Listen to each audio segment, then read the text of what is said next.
তুমি অগ্রগামী হও সেই চিরস্থায়ী জান্নাতের দিকে, যেখানে রয়েছে চিরন্তন সুখ। যা মন চাইবে তাই পাবে, যা আদেশ করবে তাই দেওয়া হবে। জেনে রেখো, দুনিয়ার চাওয়া পাওয়ার পূর্ণতার স্থান নয়, দুনিয়ার চাওয়া পাওয়ার পূর্ণতার স্থান নয়, দুনিয়ার চাওয়া পাওয়ার পূর্ণতার স্থান নয়। জান্নাতি হচ্ছে এমন জায়গা যা তোমার সব আকাঙ্ক্ষাকে পূর্ণ করে দেওয়া হবে।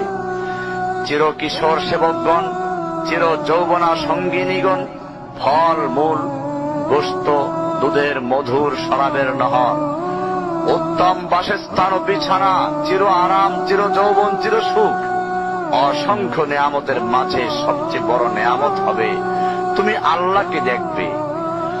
শুধু তোমাকে এটা বলাই যথেষ্ট মনে করছি, সবচেয়ে কম মর্যাদার যে জান্নাত লাভ করবে তা হবে দুনিয়ার 10টির সমান।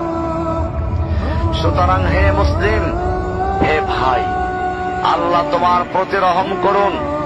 এই বার্তা তোমার কাছে পৌঁছার পর আশা করি তুমি তা তোমার পরিবর্তন এবং সংশোধনে যথেষ্ট হবে। গতানুগতিক চিঠি হিসেবে নিও না আমার এই পত্রকে, ফেলে দিও না।